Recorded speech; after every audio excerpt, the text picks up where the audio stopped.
Хайырлы иртә, илнең төп телеканалында Татарстан яңалыклары, студияда Чулпан Әмири, безнең бүгенге чыгарылышта.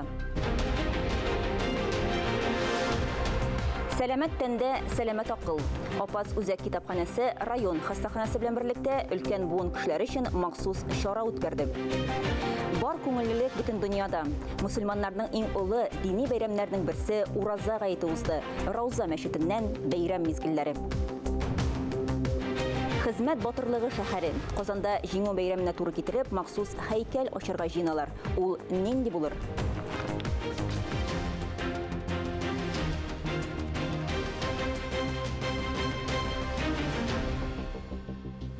Чыгарылышыбызны һава торышыннан башлыйбыз. Кояш көннән-көн югарыга күтәрелә, көннәр дә ныклап җылыта. Апрель аеның соңгы атнасы безне 22 градуска кадәр җылы булу белән сөендерә. Шуңа күрә бүгеннән башкалабыз Казанда җылыту системасы туктатыла. Шулай ук республикада урманнарда янгынга каршы махсус режим да гамәлдә булуын дәвам итә.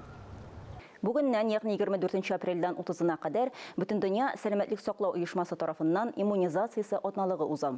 Татарстанда әлеге атналык кысаларында иммунно-профилактика мәсьәләләре буенча кайнар линия эшләтеп җибәрделәр. Республика халкы бүгеннән 28 апрельгә кадәр экранда күрсәтелгән телефон номерлары аша мөрәҗәгать итә ала. Шалтыратулар көн саен иртәнге сәгать 10-нан кичке 4-кә кадәр кабул ителә. Сәламәт тәндә сәламәт акыл ди халкыбыз. Көндәлек режим, чыныгу күнегүләрен үткәрү, физзарядка ясау, сау һавада йөрү, дөрес туклану, чиста һәм пөхтә булу булар барысы да физик сәламәтлек нигезе. Физик сәламәтлекнең нигезе нерв системасының ныклыгы, тынычлыгы ул. Күптән түгел Апас үзәк китапханәсендә өлкән буын кешеләре өчен сәламәтлек темасына багышланган чара узды. Одна чайная ложкадан артык булса, все давление ките, организм урнаштыра алмый аны. Сәламәтлек зур байлык. Моның шулай икәнен барыбыз да бик яхшы белә. Апас районы үзәк китапханәсендә оештырылган чарада бу мөһим тема кызыл җеп булып узды. Биредә табиблар өлкәннәргә вакытында дәвалану, сәламәтлекне саклау өчен дөрес туклану, физик активлык хакында кирәкле мәгълүматлар, киңәшләр бирде. Көнгә 10 000 адымны көн сайын тутырга кирәк. Шул адымнарны йөрергә кирәк. Аннарысын шушы матур яз көне, хәзер инде безнең яз эшләр вакыты башланды. Үзегезне сакларга кирәк. Авыр бүген бөтен эшне эшләп бетерәм дип алай нитергә түгел. Әле яз башланды гына, әле безнең эшләр башланды гына. Дөрес туклануга безнең нәрсәләр керә инде. Ул үзебезнең потребле иткән калориялардан артык күп тукланмаска. Аннары соң безнең физик активлык, иртәнге гимнастика, зарядка, күбрәк җәяү йөрүдән тора инде ул сәламәт яшәү рәвешен алып бару. Безнең бу дәресләребез быелгысы елны соңгысы булмый, тагы да дәвам итәчәк. Әлеге эчтәлекле чараны Апас үзәк китапханәсе район үзәк хастаханәсе белән берлектә оештырды. Биредә сәламәтлек темасына кагылышлы видеороликлар да тәкъдим ителде. Өлкәннәр үз чиратында мондый чаралар уздыруның кирәклеген, файдасын, мөһимлеген билгеләп үтте. Һәр вакытта үзең сәламәт булырга теләсәң, физик хезмәт белән эшләргә кирәк. Аны, конечно, инде кирәк кадәр генә шулай җәяү йөрүдә прогулкалар башларга кирәк. Әлеге чарада район үзәк хастаханәсе хезмәткәрләре дә үз үрнәгендә иртәнге зарядкага төзелде. Зарядка кәефне дә күтәрә, сәламәтлекне дә ныгыта. Һәр көнебез әнә шулай файдалы башлана диялар. Чулпан Әмири, Гөлназ Валиева, Гадел Галиев, Татарстан яңалыклары, Апас районы. Иң олы дини бәйрәмнәрнең берсе Гаит быел 21 апрельгә туры килде. Казанда ул көнне барлык мәчетләрдә Рамазан гаете үткәрелде. Рауза мәчетендә узган беренче Гаит бәйрәмен Мөршидә Җиһанда күреп кайтты.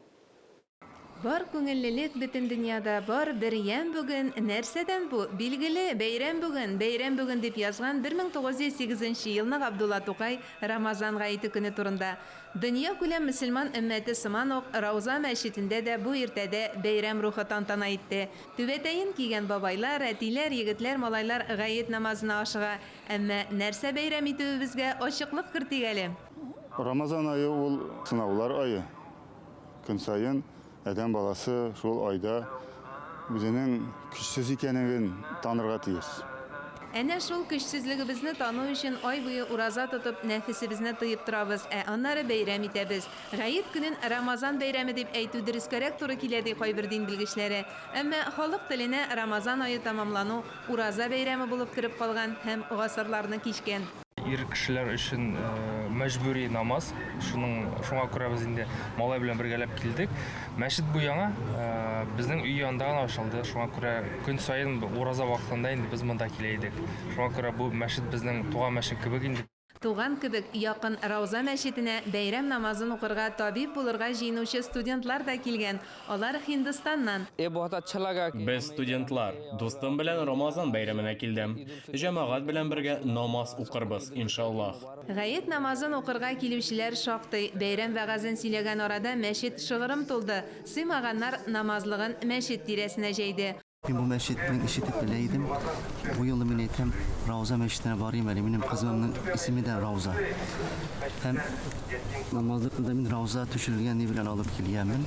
Hem şuna ihtibar ettim. Ravza sözün Kur'an'da iki urunda uçuruyor. Onun birisi 21. cüzde. Yine bu söz adres birisi de 21 iken. Рауза сүзе татарчага тәрҗемә иткәндә Җәннәт бакчасы дигән сүз. Мәдинә шәһәрендә Пәйгамбәр мәчете дә Рауза исемле. Әлеге мәчет аны төзетүче Радик һәм Ринат Гайзатуллиннарның әниләре хөрмәтенә Рауза дип аталган. Менә 20 марттан башланып, 20 апрельгә кадәр халык монда тулы булды. Ул инде бөтен кеше ихлас күңелдән килеп, Коръәннәр укып, намазлар укып, менә таравих намазлары укып, мин йөрәгем белән шулкадәр шатландым инде. Бу дөрестән дә менә бу зур бәхет бу. Рауза мәчете күптән түгел генә эшли башласа да, яшьләр үз итеп өлгергән. Бу мәчет миңа үземә нәрсә белән ошый. Беренчедән әле яңа бу мәчет һәм заллары зур. Монда кеше күп булган вакытта да бик каты саф һава җитә суларга. Алай ук кызы булмый кеше күп булганда да. Һәм икенчедән миңа бу мәчет үземә нәрсә белән ошый. Мондагы эшли торган менә хәзрәт һәм аның булышчыларының эшләре безгә ошый.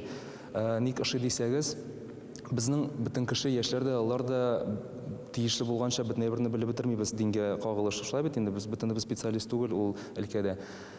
Алар һәр гамәлне аңлаталар. Гаит намазын Рауза мәчетенең имам хатибы Илнур хәзрәт Вафин укыды. Рамазан башында беренче тапкыр булгачтан инде әлбәттә бик бераз борчылган идек. Ничек үткәреп чыга алырбыз дип. Әлбәттә бик башта теге ниндидер эштә шундый бар иде борчылу, ләкин Аллаһның рәхмәте белән Рамазан ае башланып киткәчтен, кешеләр күпләп килә башлагачтан, менә шундый җылы мәчеттә җылы мөхит барлыкка килгәчтен, әлбәттә менә бу борчылулар да, куркулар да алар бетте. Рауза мәчетендә узган гаит намазында Татарстанның мәгариф һәм фән министры Илсур Хәдиуллин да катнашты. Намаз укыган кеше, дуга кыла белгән кеше, кешеләргә ярдәм иткән кешедән изге кеше юк. Чөнки кешенең күңеле чиста. Менә бу мәчеткә килгәч, монда яшьләр күпме? Килгәннәр, иртән торып килгәннәр, аларның күңелләренә менә шушы матур уйлар, хисләр керә. Муллаларыбызның, үзебезнең дин әһелләребезнең әйткән сүзләрне сеңдереп утыралар. Тәрбия ул сүз белән генә түгел, әти-әнидән үрнәк алып, алар кылган гамәлләрне күреп, аларга ошарга тырышып үсүдән алына. Иртә баштан торып килгән әлеге балалар өчен дә гаит көне тәмле пылау булып исләрендә кала. Киләсе гаиткә килергә бер сәбәп. Мөршидә Җиһан, Илдар Галәветдинов, Татарстан яңалыклары. Бу атнада, ягъни 26 апрель көнне бөек татар шагыйре Габдулла Тукайның туган көне. Шул уңайдан республикабызда инде төрле чаралар оештырыла башлады. Шундыйларның берсе Габдулла Тукай исемендәге 13-нче халыкара шигырь бәйгесе. Конкурс Марсель Салимҗанов исемендәге актерлар йортында узды. Быел бәйгенең темасы гасырлар аша дип исемләнгән иде. Конкурста төрле районнардан, шәһәрләрдән мәктәп укучылары һәм студентлар катнашты. Финалга барлыгы 60 кеше чыкты. Шуларның 30-ы җиңүче исеменә лаек булды. Катнашучыларны күренекле театр артистлары һәм режиссерлар бәяләде. Чыгарылышыбызны мәдәни тормыш сәхифәсе белән дәвам итәбез. Мәдәният дөньясындагы вакыйгалар, ягъни яңа премьералар, күргәзмәләр, концертлар афишасын тәкъдим итәбез. Бу атнада узачак мәдәни чаралар белән Динә Нәҗметдинова таныштыра. Xayrlı irtə, efirdə Mədəni Turmuş səhifəsi sizin bilən min Dinə Nəcməddinova. Ғалияскар Камал исемендәге Татар Дәүләт Академия театры сәхнәсендә Нур Уфа Дәүләт Татар театры 25 апрельдән башлап 28 апрельгә кадәр Казан тамашачысын Фатыма Килмәгез мин үләм хыял йорты бер мәл шәһәрдә Галия Бану кебек спектакльләр белән сөендерәчәк. 24 апрель көнне, ягъни бүген, Сәйдәш мәдәният үзәгендә Сөембикә журналының 110 еллык юбилеена багышланган бәйрәм концерты. Чарада Рөстәм Асаев, Гөлшат Имамиева, Зөлфия Валиева, Әсхат Хисмәт кебек артистлар чыгыш ясый. Лауреат исеменә лаек булучыларга Сөембикә беләзеге тапшырылачак дип көтелә. 25 апрель көнне Кәрим Тинчурин исемендәге Татар дәүләт драма һәм комедия театрында Алай түгел булай ул спектакле. Җырлы биюле комедия, мәхәббәт, кешелеклелек, гаилә бөтенлеген саклау кебек темалар белән сугарылган.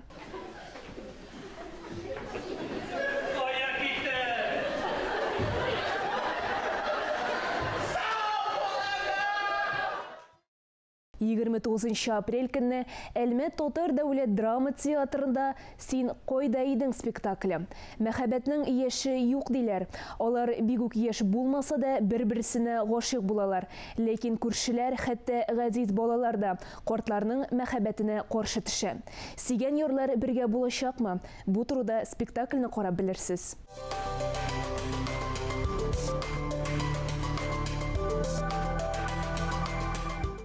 7 апрельдән алып 7 майга кадәр Заманча сәнгать галереясендә Фәрид Гыбаевның фото күргәзмәсе узачак. Сезне көтеп калабыз. 2022 елның 23 декабреннән башлап 2024 елның 31 майына кадәр Ислам мәдәнияте музеенда үзгәрешләр чоры мәдрәсәсе күргәзмәсе дәвам итәчәк.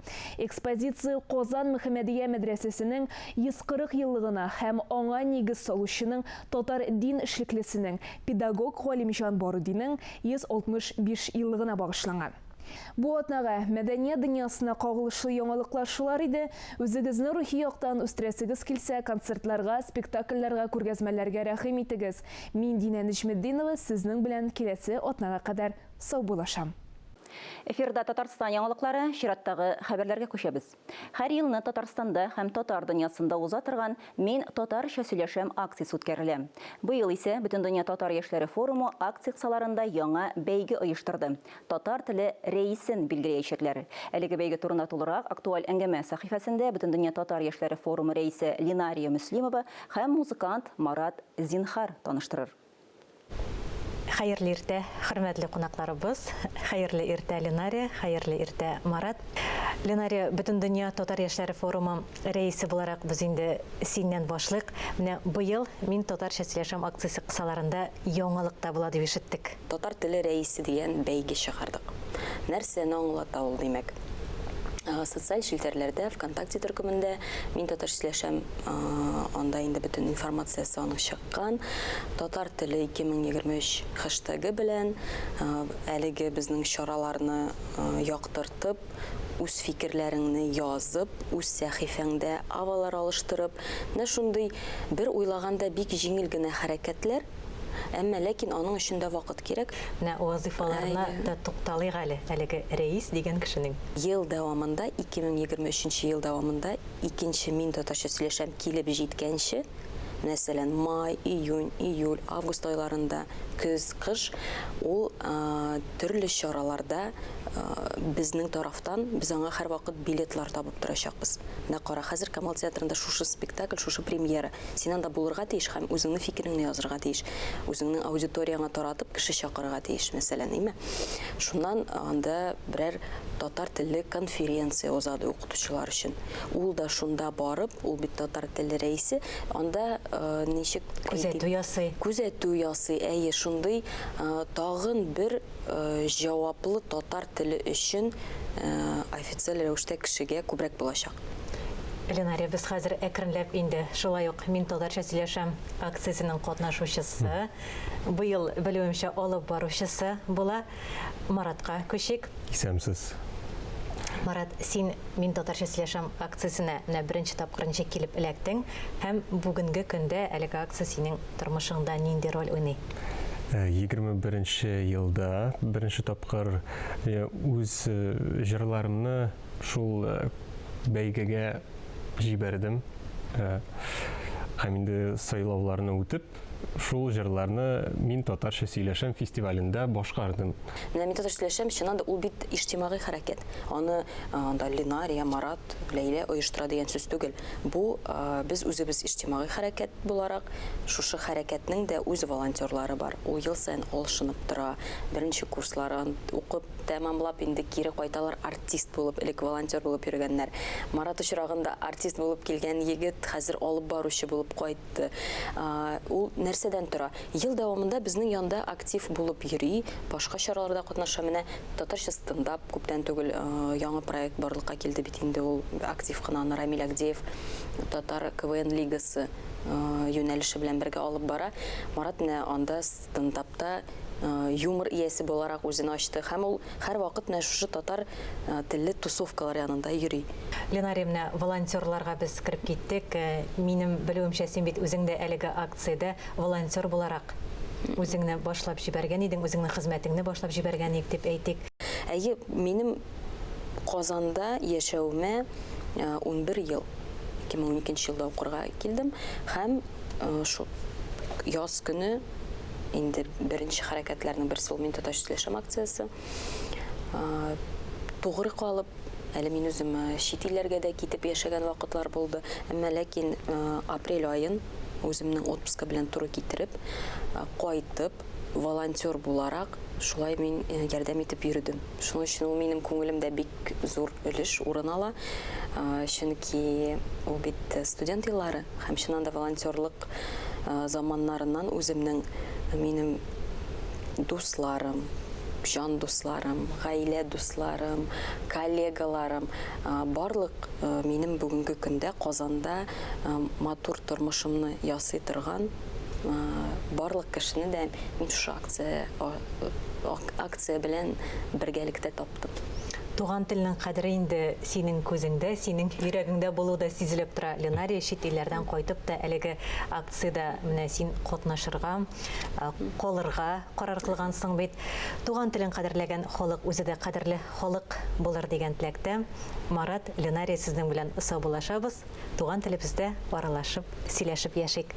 Һәм менә тамашачыларыбызга, телевизор караучыларыбызга кабаттан искәртеп китик әле. Акция 26 апрель сәгать кичке 4-тә Камал театры каршында фестиваль форматында узачак. Ачык һава, яшьләр, музыка, тере тавыш, мәтрүшкәле чәй.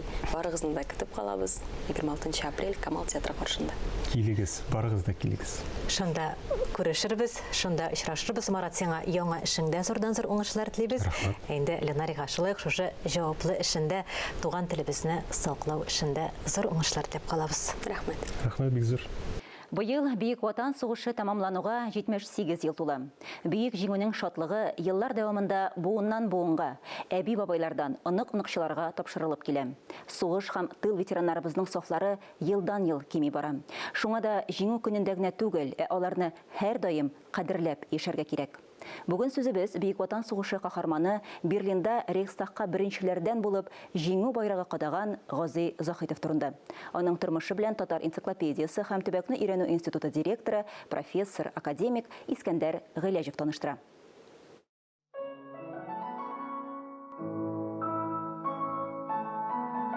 Бөек Ватан сугышы каһарманы Берлинда Рейхстагка беренчеләрдән булып җиңү байрагы кадаган Гази Казыхан улы Захитов 1921 елның 20 августында Уфа губернасы Ямаш волости Яңакош авылында хәлле татар крестьяны гаиләсендә туа. 1931 елдан туган авылы мәктәбендә 1934-38 елларда 6 километр ераклыктагы Урьяды 7 еллык колхоз яшьләре мәктәбендә белем ала. 1938 елда Гази бер медицина училищесына укырга керә. 1940 елда 3-нче курста укыганда шуннан ук хәрби хезмәткә чакырыла. Алдағы хезмәт юлында табигый разведчик сәләте белән аерылып тора. Сугыш чорында кеше офицерлар курсларында төгәлләргә өлгерә.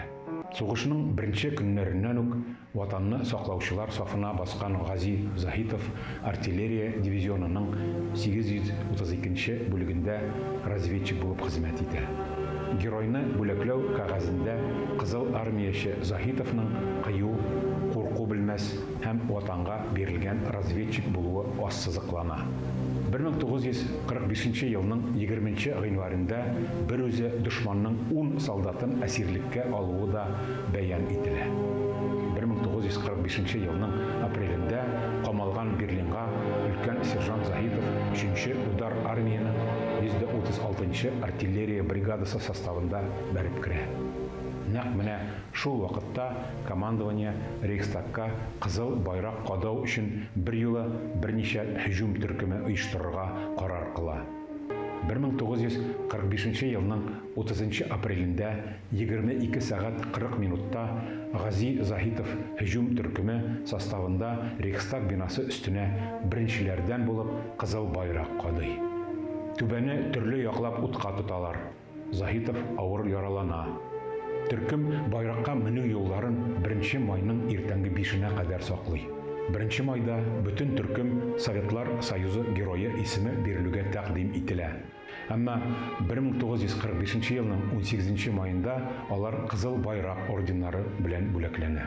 Гази Захитов туган якларына 1946 елның җәендә әйләнеп кайта. Күкрәген 3 орден, 5 медаль бизи. 1947 елда туган авылы Яңакушта ул авыл советын җитәкли. Бераздан өйләнә, улы һәм кызы туа. Аннары МТСта механик булып эшли. 1953 елның 23 августында фаҗигале рәвештә һәлак була. Башкортстанның сугышчан дан музеенда Рейхстаг диварына Захитов фамилиясын язучы солдат сурәтләнгән диорама урнаштырылган. 1994 елда Россия Федерациясының оборона министрлыгы Хәрби тарих институты, Россия Федерациясының Фәннәр академиясе тарих институты, Башкортстан һәм Татарстан президентлары хуплавында Бобровка, Захитовка, Лисименкога, Маковка, Мининга Россия Федерациясе герое исеме бирү турында тәкъдим кузгатыла. Әмма әлеге тәкъдим Россия Федерациясе оборона министрлыгында яклау тапмый. 1997 елда Гази Захитовның туганнарына Советлар Союзы героеның алтын йолдызы тапшырыла. Тик бу бүләк инде дәүләт статусында булмый. Туган авылындагы гранит һәйкәлгә Берлинны штурмлауда катнашучы Рейхстагка беренчеләрдән булып җиңү байрагын кадаган геройга мәңгелек дан дип язылган. Яңакушта мәктәп һәм урам Гази Захитов исемен йөртә. Музее эшли, бюсты һәм мемориал такта куелган. 9 майда һәр елны митинг уздырыла. Герой исеме белән Казанда һәм Уфада урамнар аталган. 2020 елның 9 майында Казанның Җиңү паркында аерым постаментта Совет солдатына дип язылган 10 метрлы азат итүче сугышчы һәйкәлен ачу тантанасы булды. Аның прообразы итеп Гази Захитов алынган.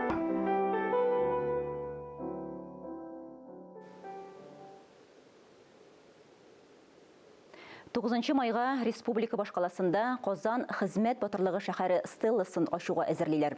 Вертикаль конструкция инде урнаштырылган. Аларда Бөек Ватан сугышы чорындагы фотосурәтләр барлыкка киләчәк. Бу махсус технология буенча төшерелгән барельефлар булачак. Стелланың биеклеге 26 метрга җитә. Исегезгә төшерәбез, 2020 елда Казанга һәм тагын 19 Россия шәһәренә хезмәт батырлыгы шәһәре дигән мактаулы исем бирелде. Аларның һәр берсендә шәһәр гербы һәм Россия президентының мактаулы исем бирү турында указы тексты язылган стелла барлыкка киләчәк. Хөрмәтле телевизор караучылар, бүгенге чыгарылышыбыз тәмам. Берничә минуттан соң эфирны хәерле көн Татарстан тапшыру дәвам итә. Бүген студиядә кунакта Габдулла Тукай исемендәге дәүләт бүләгенә кандидат шагыйрә Флора Гыйзатуллина булачак. Ә мин Шулпан Амири сезгә хәерле имин көннәр теләп бүгенгә сау булашам. Игътибарыгыз өчен рәхмәт.